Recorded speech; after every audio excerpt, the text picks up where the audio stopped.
Failure is a choice. If things don't fail, you're not innovating enough.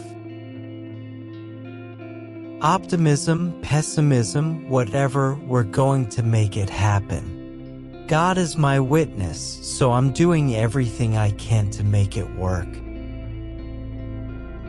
The first step is to determine if anything is possible, then the probability will happen. I think it's possible for ordinary people to choose to be extraordinary. Work your butt off. I mean, you only need to put in 80 to 100 hours a week to increase your odds of success.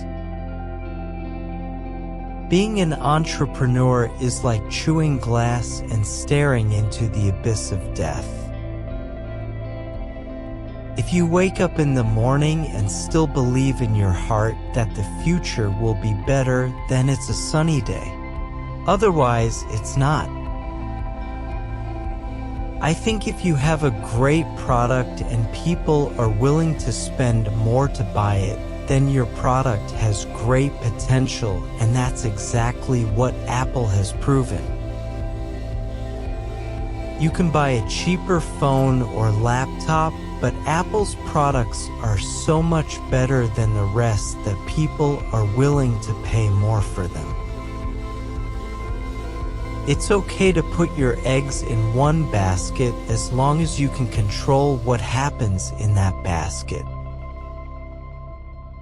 When a person has a clear goal and understands why they're striving for it, they work better. I think you can choose to be mediocre, but you can also choose to be different. Some people don't like change, but if the outcome of not changing is disaster, then you need to accept change. Think about it carefully. Why do we form a company? In other words, why does the organizational form of a company exist? In my opinion, a company exists to bring a group of people together to create a product or service, then get them into the hands of users. The company itself has no value. Its only value is to exist as an efficient resource allocation mechanism to improve the input-output ratio, and profit is the natural result after the output is higher than the input for a long time. We start by deciding what the best visor in the world looks like and then make it better than that. One either joins a company where the best people gather and respects talent, or one works with a ragtag group of people. I only let the smartest people work for me. If you want to fire someone, fire them right away, or you're just wasting each other's time. Really pay attention to negative feedback and ask for it, especially if it's from a friend. Almost no one does this, but it's very helpful. People work better when they know what the goal is and why. It's important that people look forward to coming to work in the morning and enjoy working. When something is important enough, you have to do it even if the odds are against you. Failure is a choice. If things don't fail, then you're not innovating enough.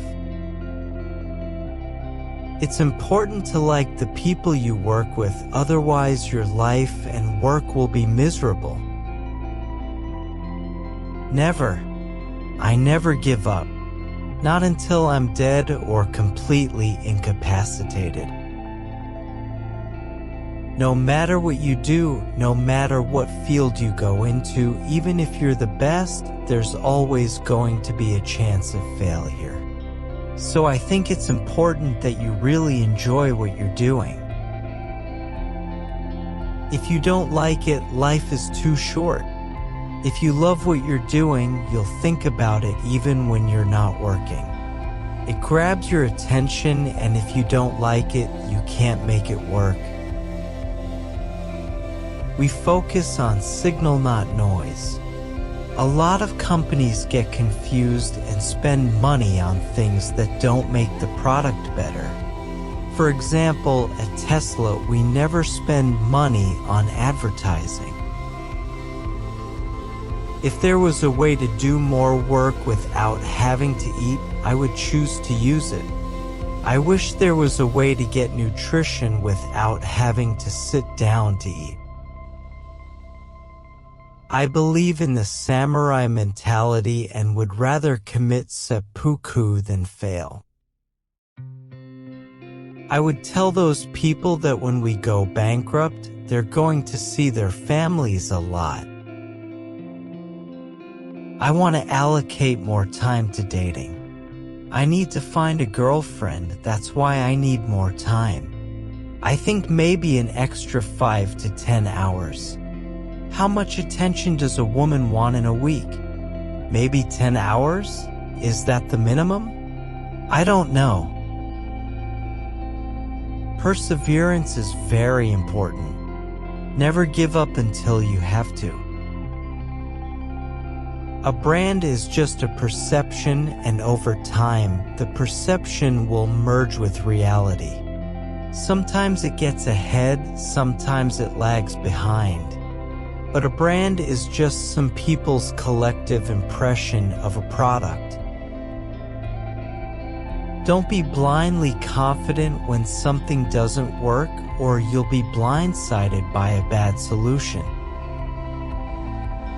You have to be motivated enough to make it happen. Otherwise, you're just going to make yourself miserable. I think feedback loops are really important, where you're constantly thinking about what you did and how you could do it better.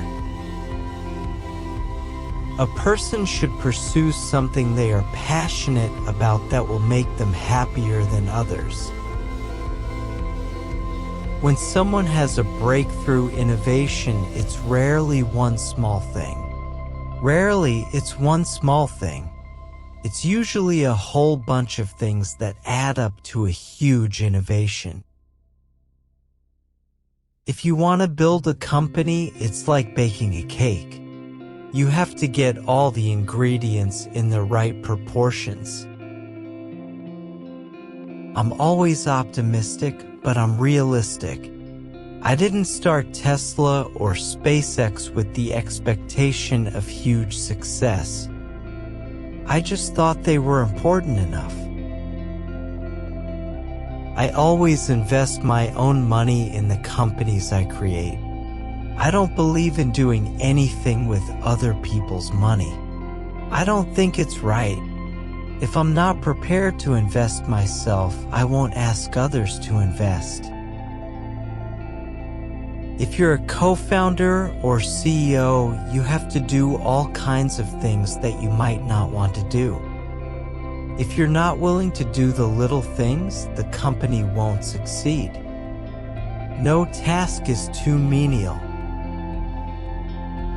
Many companies confuse their focus and spend a lot of money doing things that will not make their products better. Every company should ask themselves whether what they are doing makes their products or services better. If not, they should call stop. Usually my advice is to spend less time on finance, meetings, and PPT and more time making amazing products. At Tesla, we never spend money on advertising. I actually don't like the concept of marketing. It sounds like it's trying to trick people into buying something. I wouldn't say I don't have fear. In fact, I wish I had less fear because it distracts me and irritates my nervous system. There's a big bias against risk-taking. Everyone is trying to optimize their coverage. When Ford made cheap, reliable cars, people said, "No, what's wrong with horses?" That was a big bet that Henry Ford made, and it worked. If you go back a few hundred years, things we take for granted today are like magic, being able to talk to people over long distances, transmit images, fly, access large amounts of data. These are all things that were considered magic hundreds of years ago. Starting with PayPal, I thought, what other questions might have the biggest impact on the future of humanity? Instead of what is the best way to make money? If there's shit in your path, you have to eat shit. That's not widely accepted elsewhere, but here is SpaceX. I know we can do it, it just takes a lot of money. It's a matter of how much time and effort. Starting and growing a business is not so much about selling a product as it is about innovation, drive, and determination. You can't just be slightly better, but much better. You don't just have to do things 10% better, you have to create 10 times the value. Think about how the iPod replaced the Walkman or how the iPhone disrupted BlackBerry. You'll know. You have to work really hard. When my brother and I started Zip2 together, we started our business in a small, ordinary office. Most of the time was spent on that little couch every week, working almost 24/7. If your dreams don't scare you, you're not doing it right.